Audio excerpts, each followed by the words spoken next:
Fuiste la persona más joven en convertirte en multimillonaria a los 20 años, ¿verdad? Me di cuenta de que pensábamos que conseguir dinero era muy fácil y que podía hacer 2 llamadas y recaudar decenas de millones de dólares. Y yo pensaba, ¿cómo voy a salir de la escuela? La única forma en que puedo salir de la escuela es si gano mucho dinero. ¿Has tenido algún momento de arrepentimiento? Como, debí haber terminado la preparatoria. No. La universidad ha empezado a perder credibilidad. El sistema universitario ahora te enseña qué pensar y no cómo pensar. Tu producto está ayudando a los gerentes financieros a administrar el capital con inteligencia artificial. Entonces, cuando un cliente llama y dice, oye, Trump acaba de anunciar estos aranceles, ¿cómo va a afectar esto a mi portafolio? Él solo puede preguntarle a Vice y Vice se lo va a decir. ¿Cuál es tu meta principal ahora? Funcionalmente reduce la brecha de acceso a la riqueza. Entiende cuál es tu superpoder. Samir es el fundador más joven de una empresa valorada en $1.000 millones. La fundó a los 16 años y alcanzó una valoración de $1.000 millones cuando tenía 20. Samir creció en una familia tradicional de inmigrantes indios en Cleveland. Como muchas familias inmigrantes, valoraban la estabilidad y tenían una visión clásica para el futuro de Samir. Terminar la escuela, ir a la universidad, conseguir un trabajo seguro. Pero en lugar de eso, dejó la preparatoria a los 16 años para fundar una empresa, Vice.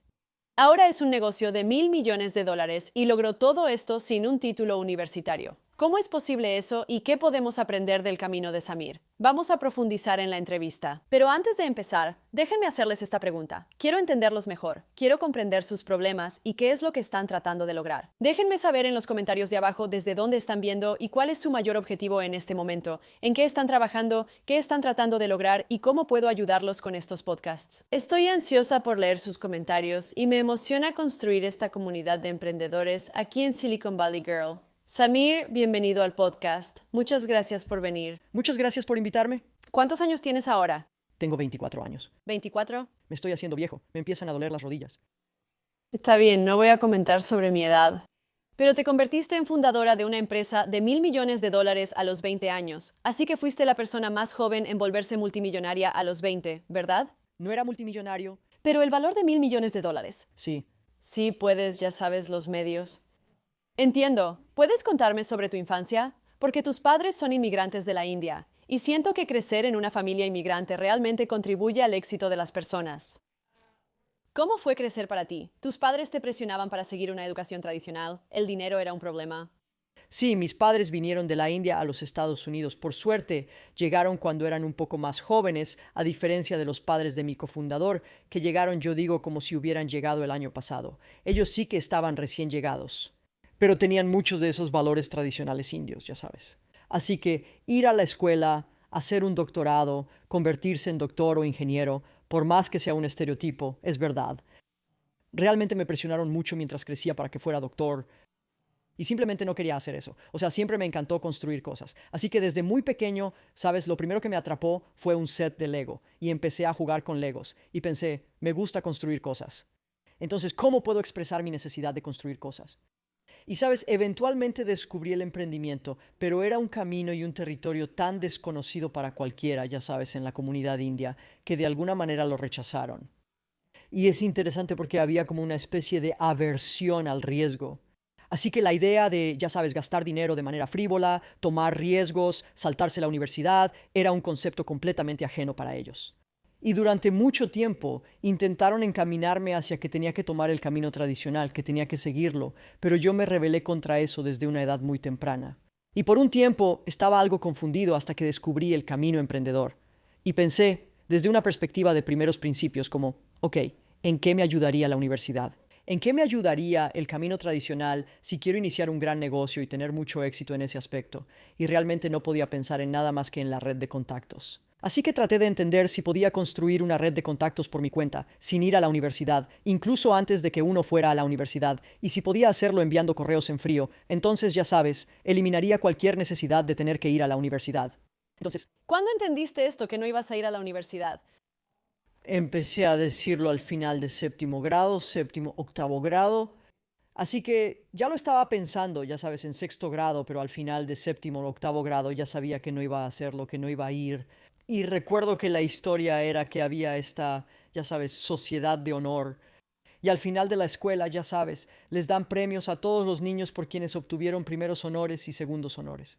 Y recuerdo que no recibí ninguno de los premios porque decidí que ya no iba a dedicar mi tiempo y esfuerzo a la escuela y mis calificaciones bajaron muchísimo y mis padres estaban muy deprimidos. Ellos estaban como, tuvimos una cena después de la ceremonia de graduación y todos tenían cara de molestos. Yo decía, ¿por qué están tan molestos? Y ellos decían, no obtuviste primeros ni segundos honores. ¿Cómo vas a entrar a una buena universidad? Y mi respuesta fue como, la verdad no me importa, no voy a ir a la universidad. Y eso solo provocó una gran pelea. Y sabes, eventualmente logré recuperarme de eso, pero fue, ya sabes, algo realmente desafiante salirme del camino convencional. Conociste a tu cofundadora a los 12 años, así que empezaste tu primer negocio a los 14. ¿Eso fue una especie de prueba para tus padres de que realmente lo estabas logrando sin educación formal? Porque empezaste a ganar dinero. No, no lo fue. Está bien. Ojalá lo fuera. Lo que en realidad sirvió como prueba fue esto, y fue casi justo cuando recibimos financiamiento en nuestra ronda semilla. Lightspeed Ventures tiene un programa de becas y nos invitaron a ser parte de su programa de becas. Y la única razón por la que pudimos entrar a su programa de becas es porque mi cofundador iba a UPenn y una beca sonaba realmente emocionante y como algo formal, casi como una certificación. ¿Para esta solicitud? Así que pensaron, wow, este chico está obteniendo una beca, eso suena serio. Y realmente no estaban muy emocionados cuando levanté mi primera ronda de inversión. Pero probablemente fue hasta 5 o 6 años después de empezar este camino que finalmente obtuvimos algún reconocimiento y ellos se emocionaron al respecto. Pero durante mucho tiempo, hasta que fue tan obvio que el negocio iba a funcionar, no estaban muy emocionados de que yo tomara un camino atípico. Sí, ¿qué piensas? ¿Por qué crees que tu cofundador se convirtió en tu cofundador? ¿Cuáles son las cualidades que buscabas? Simplemente conectaste con él a un nivel personal. Así que nos hicimos amigos y, ya sabes, en el extremo opuesto del espectro, mis padres decían que realmente no podías ir a un campamento de verano tradicional cuando eras niño. Y me enviaron desde sexto grado a Northwestern para tomar clases universitarias. Así que eran matemáticas, física y todo tipo de clases universitarias interesantes que, ya sabes, los jóvenes dotados podían tomar. Y empecé a hacerlo, ya sabes, desde quinto o sexto grado en adelante, cada año, cada verano, eran 3 semanas. Vivo en Chicago. Y el valor de ese programa fue que aprendí a vivir de manera independiente y, ya sabes, estar en mi propio dormitorio y lavar mi ropa y cosas que no me emocionaba hacer. Pero aprendí a ser independiente hasta cierto punto. Y en el verano de octavo grado, mi cofundador, Runik, estaba en el dormitorio frente al mío. Empezamos a hacernos amigos y a pasar el rato juntos. Y yo pensaba, ¿sabes qué? ¿Cómo voy a salir de la escuela? La única manera de salir de la escuela es si gano mucho dinero. Y me preguntaba, ¿cómo creo que voy a ganar mucho dinero? Bueno, creo que podría empezar a crear aplicaciones móviles para pequeños negocios. Entonces iOS sacó un lenguaje de programación llamado Swift. Era más fácil que Objective-C, su lenguaje anterior. Pensé que podría aprender y enseñarme Swift por mi cuenta, y Runik dijo que él ya sabía programar.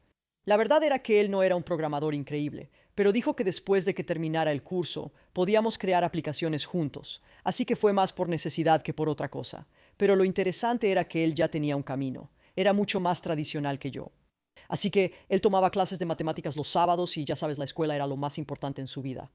Y yo como que lo llevé al lado oscuro y le dije, no, el capitalismo, construir un negocio es el verdadero camino que debería seguir. Y con el tiempo, poco a poco, fui moldeándolo hasta el punto en que casi logré convertirlo en la persona que necesitaba que fuera para construir el negocio que queríamos crear. Entonces, desde ese momento, ¿has tenido algún momento de arrepentimiento como de pensar, debí haber terminado la preparatoria, debí haber ido a la universidad? No. ¿Ni una sola vez? Miro hacia atrás y no me arrepiento de nada. Creo que, ya sabes, tal vez pude haber avanzado, pude haberme enfocado un poco más. Así que creo que el reto es que la mayoría de los negocios tardan mucho, mucho tiempo en construirse. Así que hemos estado construyendo nuestro negocio durante 8 años y medio y creo que pudimos haber acortado un poco los tiempos. Así que parte de la mentalidad de inmigrante es conservar el capital. Así que durante mucho tiempo financiamos la empresa con todo el dinero que ganábamos creando aplicaciones. Y luego empezamos a hacer consultorías con grandes instituciones financieras. Y ya sabes, cobrábamos de $500 a $1,000 por hora, lo cual es mucho, pero ya sabes, financiar una empresa por tu cuenta también es bastante caro. Así que durante mucho tiempo no estábamos dispuestos a gastar dinero. Ya sabes, realmente no estábamos dispuestos a recaudar fondos o nadie nos daba dinero por un tiempo. Así que siempre estábamos en este modo constante de cuidar el capital. Y el reto con eso era que a veces el dinero puede usarse si lo usas de la manera correcta para acortar tiempos. Así que creo que si hubiéramos, ya sabes, gastado un poco más de dinero impulsando el crecimiento desde antes o haciendo más experimentos o cosas así, probablemente estaría más avanzado, incluso más de lo que estoy hoy. Pero lo importante es que cometes errores y tienes que cometer errores para poder aprender y crecer. Así que fue fue una de esas mentalidades de inmigrante que tuve que desaprender. Nunca me deshice de eso. ¿Cómo lograste desaprenderlo? Bueno, pues lo desaprendí quizá demasiado porque después recaudamos mucho. Tuvimos rondas de financiamiento seguidas. Recaudamos más de 100 millones de dólares. Ya sabes, los inversionistas nos dijeron algo así como, tu trabajo es crecer muy rápido y la manera de crecer rápido es gastando mucho dinero, contratando gente y escalando. Y ya sabes, la realidad es que contratar a más personas no necesariamente te hace crecer más rápido. Especialmente ahora. Especialmente ahora, ¿verdad? Especialmente en el mundo de la IA. Y de hecho gastamos un poco de más. Y nos dimos cuenta de que pensábamos que el dinero era gratis porque la gente estaba dispuesta a darnos dinero por todos lados. Y yo podía hacer 2 llamadas y recaudar decenas de millones de dólares. Así que, ya sabes, eso nos dio una relación extraña con el dinero porque durante mucho tiempo el dinero era un recurso muy escaso. Sabes, durante más de 6 años, básicamente no teníamos dinero personalmente. El negocio no tenía dinero. Era tan difícil conseguir dinero que cualquier dinero que teníamos tratábamos de conservarlo lo más posible. Y luego, ya sabes, de la noche a la mañana conseguimos cientos de millones de dólares y empezamos a pensar, wow, ¿el dinero es gratis? ¿Nuestras acciones valen más que nuestro dinero? Deberíamos gastar dinero en lo que sea, sin importar el costo. Y bueno, esa también era una forma equivocada de pensar. Así que la realidad es que estaba en algún punto intermedio y tuvimos que corregir el rumbo. Pero ya sabes, algunas cosas que hemos aprendido en el camino es que teníamos la idea correcta al principio y desaprendimos algunas de esas lecciones y tuvimos que volver a aprender algunas de esas lecciones. Y ya sabes, ha sido una experiencia interesante desde ese punto de vista. ¿Tienes ahora una regla sobre cómo debería ser el gasto perfecto para una startup?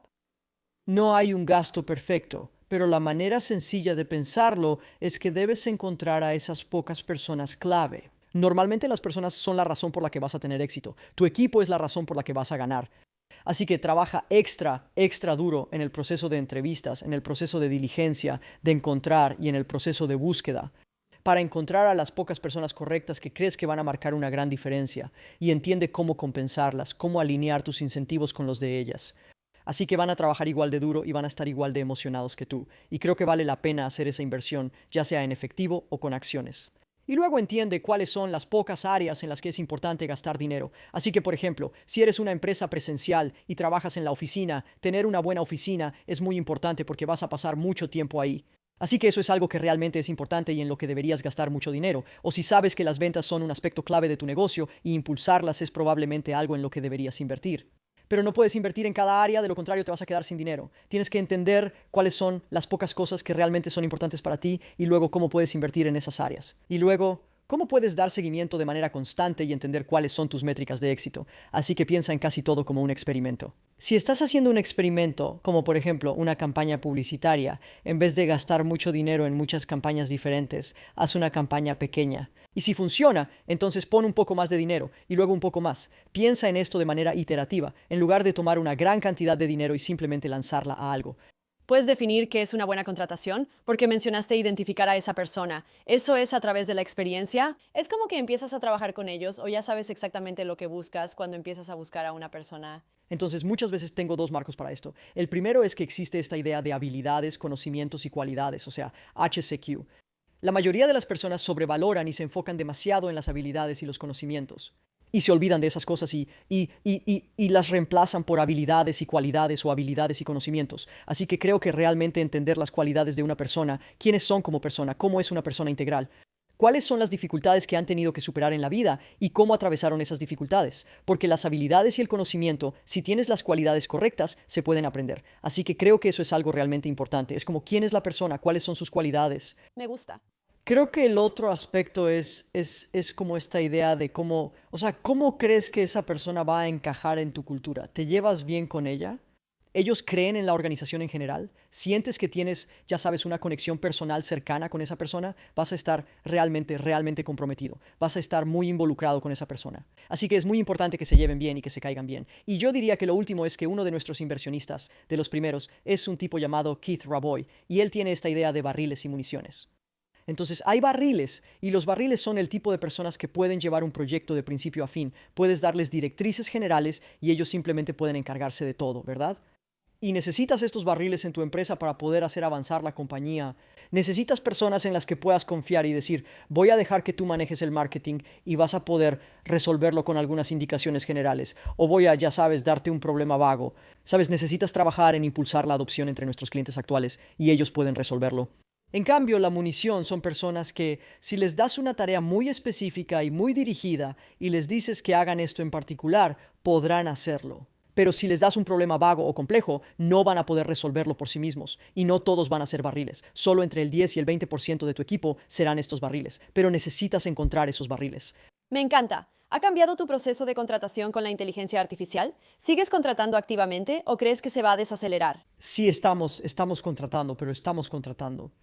Estoy tratando de encontrar tantos de esos barriles como pueda, pero personas a las que pueda darles directrices de alto nivel, ya sabes, grandes lineamientos, y que puedan entender dónde vamos a usar agentes de inteligencia artificial. Aquí es donde vamos a, ya sabes, procesar ciertas cosas en paralelo. Aquí es como vamos a crear todo, escalabilidad en cada cosa que hacemos. Y creo que podemos ser una empresa que genere cientos de millones, si no es que 1.000 millones de dólares en ingresos con solo 100 personas. Y creo que es curioso porque en algún momento tuvimos 150, 160 personas y ahora estamos más cerca de 40. Y nos está yendo 10 veces mejor en métricas con 40 personas que lo que hacíamos con 160 personas. ¿Qué cambió la inteligencia artificial? Creo que la inteligencia artificial cambió, creo que la escalabilidad cambió, como la idea de cómo pensamos en automatizar todo lo que hacemos. Y creo que a veces con la inteligencia artificial, a veces con esta idea de que vamos a manejar 10 veces la cantidad de cuentas el próximo año y 20 veces más en los años siguientes, cómo lo resolvemos y cómo diseñamos todo desde cero pensando en la escalabilidad. Así que un buen ejemplo es el servicio al cliente. Así que teníamos un equipo de servicio al cliente de 6 o 7 personas que era automático, o sea, ellos enviaban manualmente DocuSigns y, ya sabes, hacían aperturas de cuentas, procesaban y hacían todas estas cosas diferentes. Y ahora tenemos un equipo de 3 personas o de 2 personas que maneja probablemente de 20 a 30 veces la cantidad de cuentas que teníamos en ese entonces. Y ellos descubrieron cómo automatizar todo. Y lo primero que hicieron fue, en realidad no me voy a enfocar en el servicio al cliente. Me voy a enfocar en todos los trabajos que hay que hacer con el servicio al cliente. ¿Cómo me elimino a mí misma, verdad? Exactamente. Y luego supervisan todos los sistemas para que puedan ser altamente escalables. Entonces, ¿y esas personas que contrataste para gestionar el servicio al cliente son realmente los barriles, verdad? Sí. Entonces, cuando los entrevistaste, les hiciste preguntas como, ¿me puedes guiar? Porque estoy tratando de contratar barriles para mi empresa. ¿Cuáles son las preguntas que les haces a esas personas para determinar si son un barril? Bueno, primero solo quieres entender quiénes son como personas, entender sus vidas, entender como qué han pasado, y algunas personas han pasado por dificultades, algunas personas no. Y tú quieres entender qué es algo que tuviste que tomar tal vez en una carrera anterior, qué es algo que tuviste que llevar de principio a fin y sobre lo que tuviste una profunda responsabilidad. Y entonces te contarán una historia, como construí este producto, teníamos este problema, esto es lo que estábamos tratando de resolver. Y lo que busco es si pueden operar en todos los niveles. Pueden operar de arriba hacia abajo, pero también pueden entender de abajo hacia arriba, que es, ya sabes, los mejores directores generales del mundo. Incluso los directores generales de, ya sabes, empresas de $1 billón. Entienden cada parte de su, digamos, línea de ensamblaje, de su producción, del problema del cliente, las particularidades del problema del cliente, la forma en que funciona su producto. Las personas con un entendimiento profundo de lo que hicieron normalmente tienen la capacidad y la responsabilidad de poder tener un entendimiento profundo de lo que haces. Bien, voy a llamar a mi directora general después de esta entrevista y voy a cambiar ese proceso de contratación. Me encanta. ¿Me puedes explicar tu producto? Entonces, tu producto ayuda a los gestores financieros a administrar el capital con inteligencia artificial. Quiero empezar con como lo básico de esto. ¿Crees que los gerentes financieros seguirán existiendo? Sí, entonces cuando lo ves desde una perspectiva más amplia, el sector de asesoría financiera y gestión de patrimonio es uno de los mercados más grandes del mundo. Estos asesores gestionan más de $160 billones a nivel mundial, $80 billones en Estados Unidos. La mayor parte de la riqueza de personas adineradas y de clase media alta es gestionada por un humano.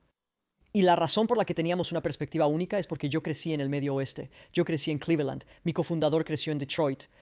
Teníamos, ya sabes, los valores clásicos del Medio Oeste, pero teníamos un asesor financiero familiar. Era una persona con la que mi papá creció, que era como el mejor amigo de mi papá. Y cada decisión importante de la vida pasaba por estos asesores. Estos asesores muchas veces eran entrenadores, consejeros matrimoniales, hacían mucho más que solo administrar el dinero. Y el reto es que, ya sabes, esta idea de la personalización está tomando el control de nuestras vidas en todo lo que hacemos. Cómo compramos en Amazon, cómo consumimos contenido en Netflix, recomendaciones personalizadas de películas, recomendaciones personalizadas de compras, noticias personalizadas. Pero los inversionistas, por primera vez, quieren personalización en sus portafolios. Y el reto es que los asesores no pueden ofrecer una personalización profunda en sus portafolios porque consume mucho tiempo. Entender todas las necesidades de sus clientes, entender qué empresas se ajustan a esas necesidades, cómo manejar la asignación de activos según esas necesidades del cliente y realmente hacer crecer su firma y manejar muchos clientes. Así que nuestra creencia era que, en lugar de que los asesores tuvieran que elegir entre manejar solo a unos cuantos clientes de alto patrimonio o, ya sabes, una solución genérica que aplica para todos por igual, para muchos clientes de clase media acomodada deberían poder ofrecer portafolios profundamente personalizados que ayuden a sus clientes a alcanzar sus metas financieras y al mismo tiempo atender a muchos clientes. Y la manera en que lo harán es a través de la fusión de la gestión de inversiones y la inteligencia artificial, mediante una sola plataforma que pueda entender profundamente las necesidades financieras, metas y objetivos de sus clientes, sus estrategias de inversión y que pueda ejecutar y gestionar todo de manera completamente automatizada. Así que creo que la realidad es que la verdadera inteligencia artificial va a empoderar a estos asesores humanos porque la relación va a ser demasiado difícil de reemplazar. Y los asesores necesitan poder ofrecer una experiencia más eficiente y manejar más relaciones, pero tienen que aprovechar la tecnología de una manera que les permita hacerlo. ¿Entonces obtuviste esta idea al hablar con el amigo de tu papá? ¿O simplemente observaste la industria y pensaste, En realidad no. Estaba realmente fascinado por la inteligencia artificial. Así que, para no hacer el cuento largo, hace 8 años, ¿verdad?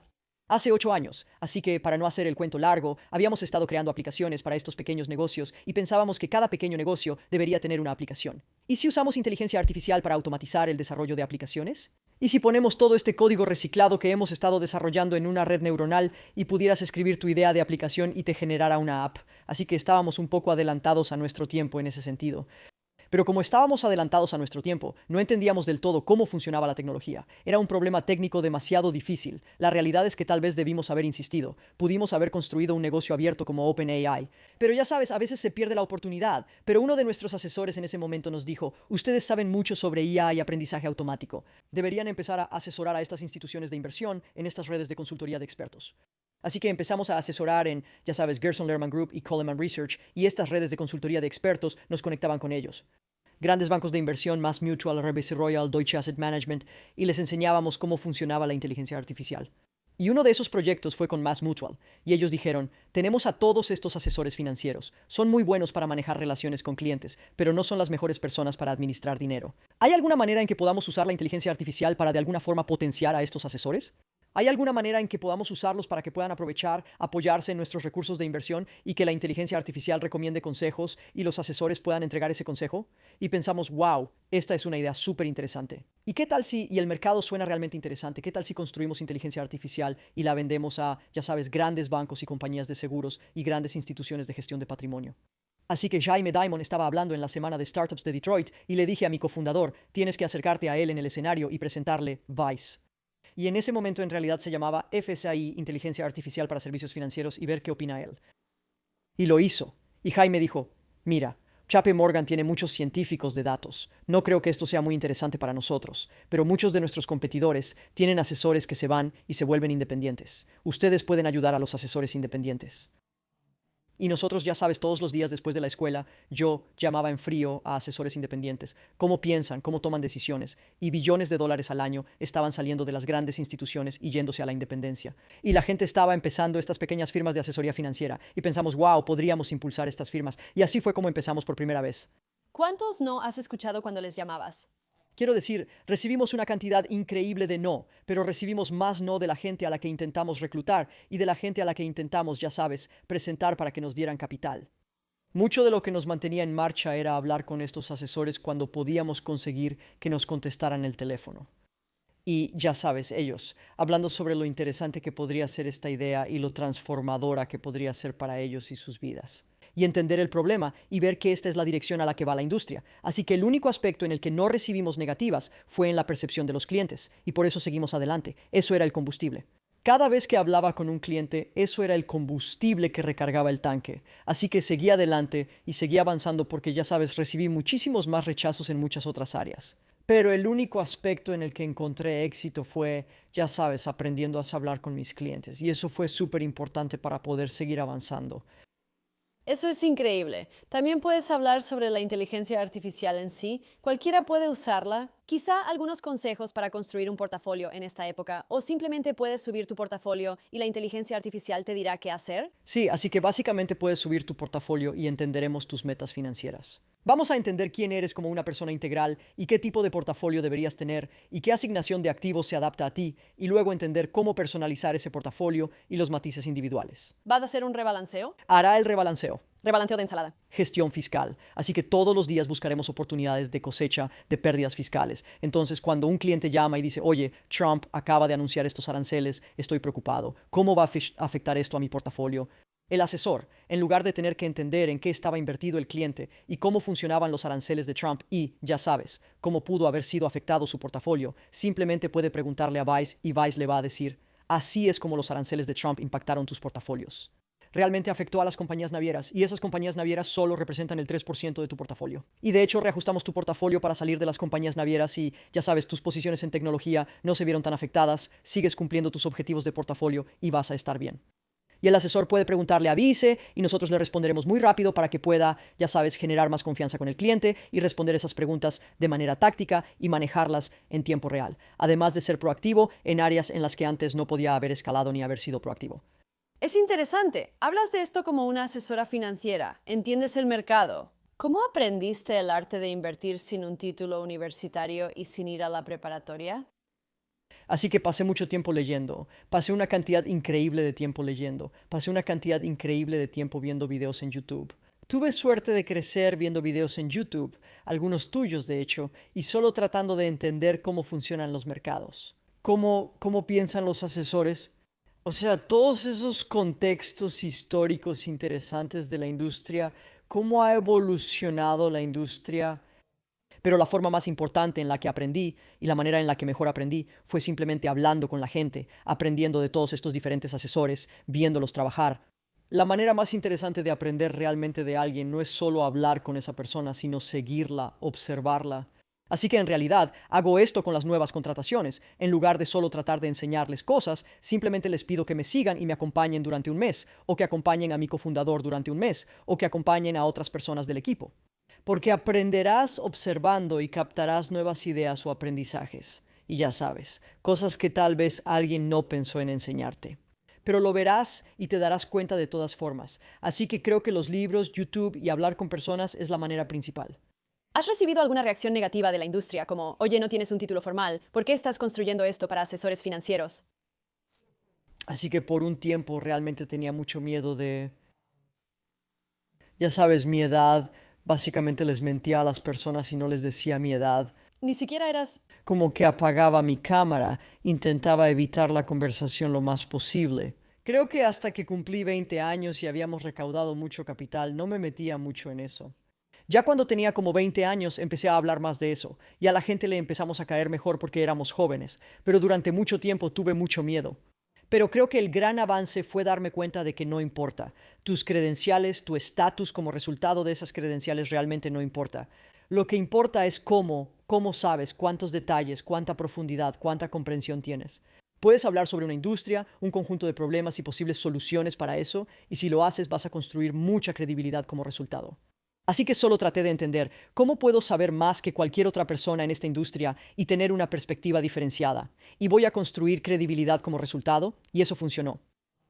La gente decía, está bien, este chico es inteligente y parece saber algo, le daremos una oportunidad. Y luego todos estos aprendizajes, todos estos logros empiezan a acumularse unos sobre otros. El otro aspecto era la credibilidad por asociación. ¿Cómo puedo rodearme de personas que sean realmente inteligentes, con personas que tengan credenciales en las que pueda confiar? Y la gente dirá, está bien, esas personas están asociadas con él, así que él debe ser bueno, debe estar bien. Y al rodearte te refieres a tus clientes, tus inversionistas. Inversionistas, clientes y, lo más importante, mi equipo. Así que, ya sabes, podríamos dirigir la empresa y podríamos ser las personas más jóvenes en la empresa. Pero nuestros codirectores de inversiones han estado trabajando, ya sabes, en el mundo de las inversiones durante más de 20 años seguidos. Tenemos a muchas personas, ya sabes, yo las llamo personas con una I de intersección alta o personas con mucha experiencia que tienen pedigrí, y ellos tienen, ya sabes, experiencia y estatus en la industria. Y ellos pueden aportar esa credibilidad a toda la organización. Y cuando estabas construyendo esto durante 8 años, ¿alguna vez pensaste algo como, este no es el sector adecuado para mí?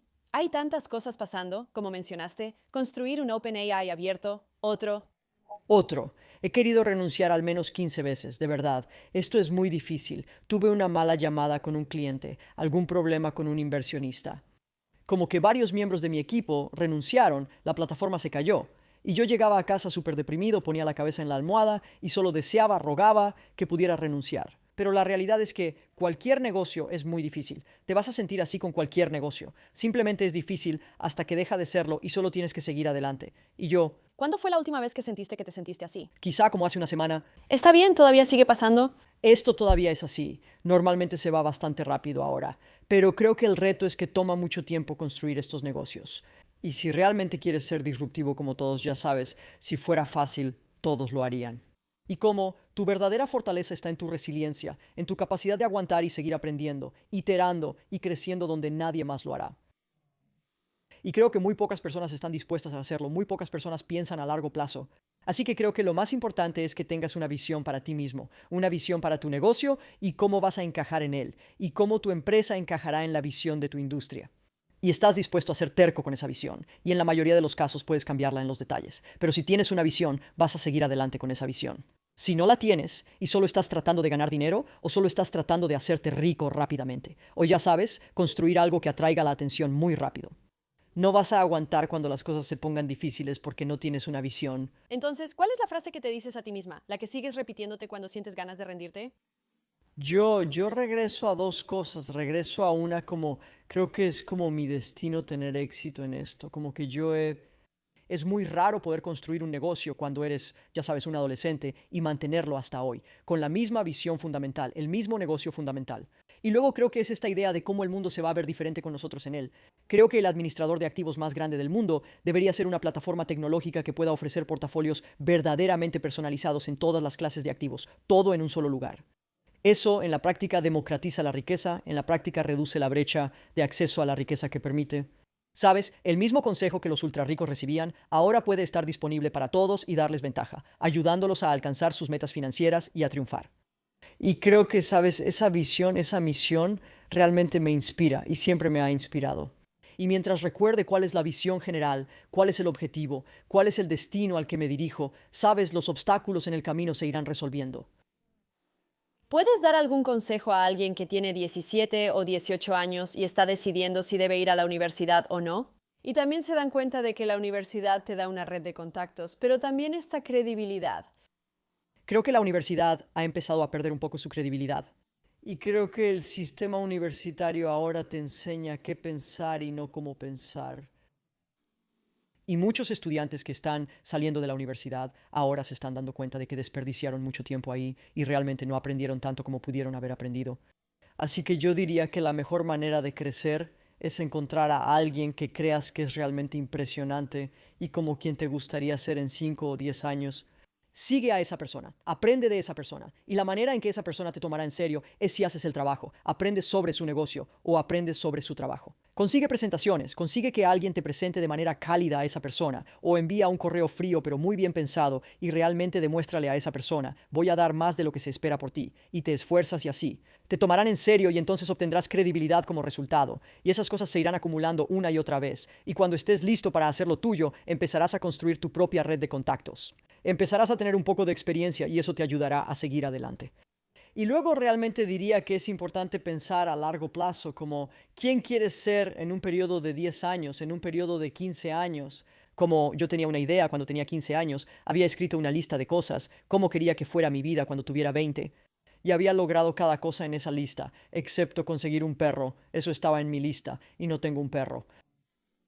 Y tengo otra versión de eso para cuando tenga 30 años. Y sabes, a veces te vas a quedar corto en algunos detalles, pero cuando tienes este tipo de visión, esto hacia lo que trabajas, ese norte que te guía de alguna manera, vas a terminar llegando ahí. Pero realmente tienes que ser introspectivo y entender cuáles son las cosas que te importan, en qué eres bueno y dónde está la intersección. ¿Y estoy dispuesto a hacer de esto el trabajo de mi vida? ¿Cuál es tu estrella del norte ahora? ¿Cuál es mi norte? En tu lista de sueños de 30 años, ¿Cuál es mi estrella del norte ahora? O sea, creo que todo encaja con la visión de cómo construyo una empresa verdaderamente generacional y transformadora que pueda tener un impacto positivo en el mundo, pero como resultado de, ya sabes, cómo reduzco la brecha de acceso a la riqueza, cómo democratizo toda la industria de inversiones. Pero ¿cómo transformo la industria de inversiones de lo que era un negocio puramente de personas a un negocio de plataforma que empodera a las personas? Y suena un poco vago a un nivel muy alto, pero al final del día, tu estrella del norte tiene que ser un poco amplia, pero empezarás a resolver los detalles. No vas a conocer todos los detalles cuando apenas comienzas.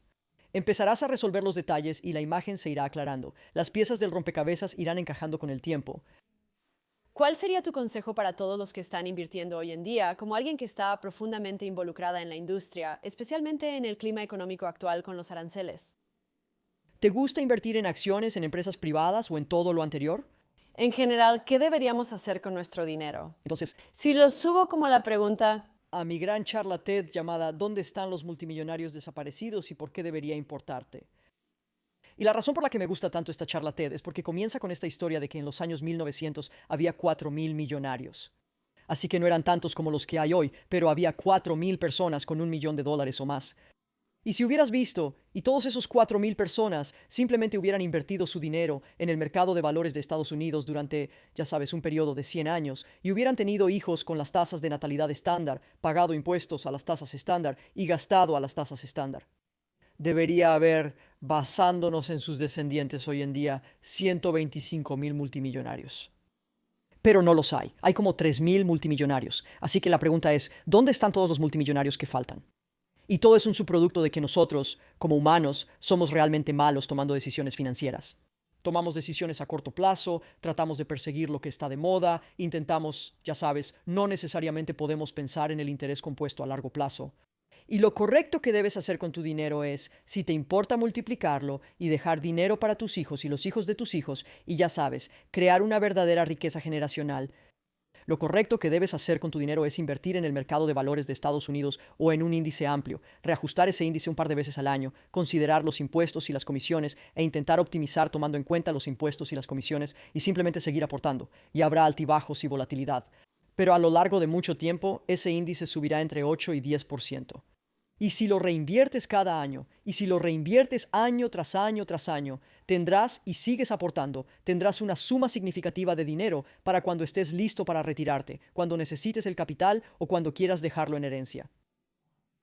En lugar de estar haciendo constantemente lo que la mayoría de la gente hace, que es perseguir lo que está de moda, cualquier cosa que piensan que les va a dar ganancias rápidas en el menor tiempo posible, nadie quiere hacerse rico rápido por la vía lenta. Todos quieren hacerse ricos rápido, y hacerse rico lentamente es una forma segura de hacerse rico. así que el S&P 500 básicamente, ese será el tuyo.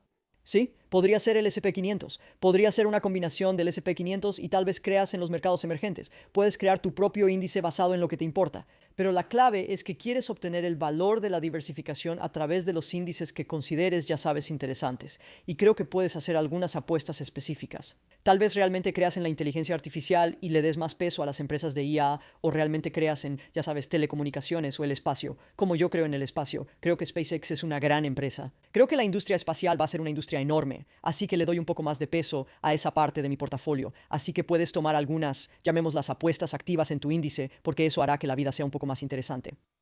Pero en su mayor parte quieres invertir en índices y quieres invertir en muchas empresas y mantenerte invertido en muchas empresas durante un largo periodo de tiempo y seguir reequilibrando y administrando ese índice. Es mucho de lo que hace Vice.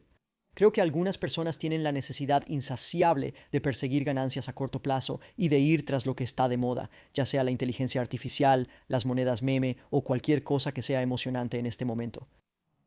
Pero creo que la idea es que la gran mayoría de tu dinero deberías tenerlo en este índice a largo plazo y puedes tener una pequeña cantidad de dinero para jugar. Así que tengo un poco de dinero en Robinhood, me gusta jugar con eso y si lo pierdo pues sí duele, pero no va a afectar mi vida y me divierto con eso. Al final de cuentas es apostar. Sí, puedes tener esa motivación de apostar. ¿Qué porcentaje de tu portafolio es eso? ¿La parte de las apuestas? Probablemente 50 puntos base. Cero. Un 0.5%, así que es una cantidad muy pequeña. Sí. ¿Vas a abrir Wise al público en general o es solo como parte de la democratización? Parte de la idea es, ¿puedes permitir que los asesores atiendan a clientes que antes no podían atender? Entonces, si antes solo podías atender a clientes con más de $1 millón, ahora con fees puedes atender a un cliente de $10,000. Así que más personas deberían tener acceso a un asesor financiero y con suerte daremos acceso a más personas a un asesor financiero. Pero en algún momento, la idea es cómo podemos acompañar al cliente en cada etapa, según el punto en el que esté en su recorrido. ¿Cómo los encontramos cuando ya sabes apenas están comenzando y tal vez no quieren tener un asesor financiero? Así que en algún momento probablemente lo haremos. Y la idea es que atenderemos a los asesores, atenderemos a los consumidores finales, atenderemos a las instituciones, estaremos en cada paso del recorrido del cliente. Me encanta. ¿Tus papás están felices ahora? Sí, creo que están felices, les resulta útil. ¿Todavía dicen algo como tal vez un doctorado o que regrese a la universidad? ¿No? No. No, o sea, no creo que la universidad tenga sentido, pero creo que por primera vez están empezando a darse cuenta de que la universidad ya no es lo que solía ser y hay muchísimos caminos diferentes en la vida. Y lo otro interesante con la inteligencia artificial es que la información básicamente será gratis y accesible para todos. Y la mayoría de las personas, no necesariamente como en la universidad, te enseñan hechos, te enseñan cosas que aprendes y memorizas y como que sabes sobre diferentes cosas. Y creo que eso ya no va a importar. Lo que va a importar es cómo aprendes a aprender. Cómo aprendes a, ya sabes, ser una buena persona y comunicarte de manera efectiva. ¿Y construir cosas? Sí. Resolver problemas, ¿verdad? ¿Y cómo resuelves problemas de manera dinámica? Y la única forma de hacerlo es en el mundo real. No puedes aprender a resolver problemas en una clase. Las clases de emprendimiento no tienen sentido para mí porque la única forma de ser emprendedor es ir y ser emprendedor. Así que creo que hay muchísimos ejemplos diferentes y un montón de segmentos distintos. Así que vi que Volunteer ahora está buscando contratar a chicos recién salidos de la preparatoria y les dice, sáltense la universidad, vengan a trabajar a Volunteer, ya saben, únanse como aprendices.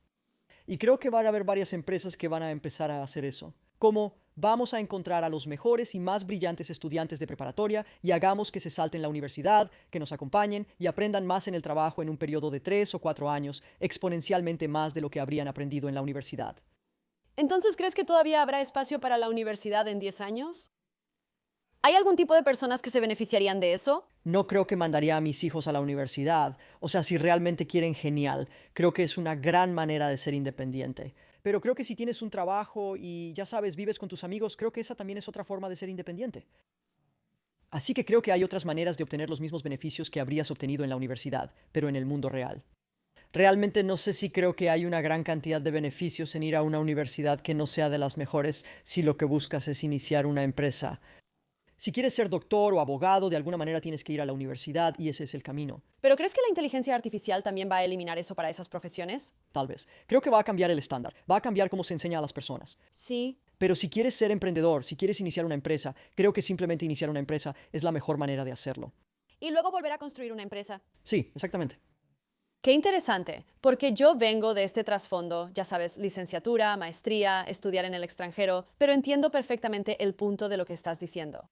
Y siento que mis hijas, cuando crezcan, no van a seguir un camino tradicional, va a ser algo diferente. Probablemente algún tipo de educación, probablemente algo así como educación simulada por inteligencia artificial. Sí, probablemente sea inteligencia artificial. Negocios. Es como, ¿cómo trabajas con la inteligencia artificial? ¿Cómo te comunicas? ¿Quién sabe? Quiero decir, tal vez haya una superinteligencia y para entonces ya no existamos, pero espero que eso no pase. Pero Ya veremos. ya veremos. Así que vamos a terminar esta entrevista con un consejo para todos los que quieren mantenerse a la vanguardia en este nuevo entorno de IA. ¿Cuál es la habilidad que deberían estar aprendiendo? Adultos, niños, todos. Entiende cuál es tu área, cuál es tu superpoder, cuál es tu área de competencia, en qué destacas. ¿Cuál es la cosa en la que eres el mejor del mundo y en la que sientes que puedes ser el mejor del mundo? ¿Cómo te das cuenta? Pregúntales a tus amigos. Pregúntales a las personas más cercanas a ti. ¿Por qué eres mi amigo? ¿Por qué te gusta trabajar conmigo? ¿Qué es lo que me hace especial? Y todas esas personas van a coincidir en una cosa. Eres un gran comunicador. Eres un gran vendedor. Eres excelente para pensar en problemas complejos de productos. Y vas a encontrar esa cosa que te hace especial y te vas a convertir en el mejor del mundo en eso. Olvídate de tus debilidades. Es muy difícil, ya sabes, compensar tus debilidades. Si tienes mucha suerte, puedes mejorar un poco en tus debilidades, pero en tus fortalezas puedes mejorar significativamente. Porque creo que demasiadas personas saltan de una cosa a otra. Y la realidad es que todo el beneficio viene de quedarte con una sola cosa durante mucho tiempo y cosechar todas las recompensas acumuladas. Porque las carreras se acumulan igual que el capital. ¿Hay un número de años? Porque yo recientemente hice este video. Creo que son 5 o 6 años. Creo que está todo eso de las 10,000 horas. 10,000 horas. Creo que hay algo de verdad en eso. Creo que para la mayoría de las empresas obtenemos el valor máximo de un empleado o miembro del equipo entre el tercer y el quinto año. Así que probablemente toma algunos años realmente entender el negocio y entender cuál es su área de competencia y realmente perfeccionarla. Así que creo que los años 3 a 5, pero realmente creo que es algo de 7 a 10 años. Es como un dominio profundo del oficio. Es como los mejores chefs de sushi del mundo, ya sabes, aprenden exactamente cómo preparar el arroz durante una década antes de que puedan, ya sabes, realmente ser un chef principal de sushi. Así que creo que deberías pensar en ti mismo como un chef de sushi. ¿Quieres realmente entender ese dominio profundo del oficio, esos detalles y todas las sutilezas? Porque es más de lo que parece desde afuera. Me encanta. Hay tantas capas. Sí, absolutamente. Estoy totalmente de acuerdo contigo. Muchas gracias. Fue un placer estar aquí. Inspirador, y creo que realmente se puede poner en práctica. Todo lo que dijiste, desde contratar hasta cambiar la mentalidad y enfocarse en una sola cosa en vez de saltar a lo siguiente que parece atractivo. Muchas gracias, Samir. Gracias por invitarme, realmente es genial. Solo quiero agradecerte muchísimo de nuevo por ver esto. Y de hecho tengo un boletín que envío cada vez que tenemos un nuevo video, donde comparto los aprendizajes más prácticos de cada entrevista. Porque cada vez que tengo un invitado como Samir después de la entrevista, simplemente llamo a mi equipo y ajustamos algunos procesos dentro del equipo. Definitivamente voy a cambiar un poco el proceso de contratación. Así que si quieres esos consejos que puedes poner en práctica justo después de leer el correo, por favor suscríbete. El enlace estará abajo.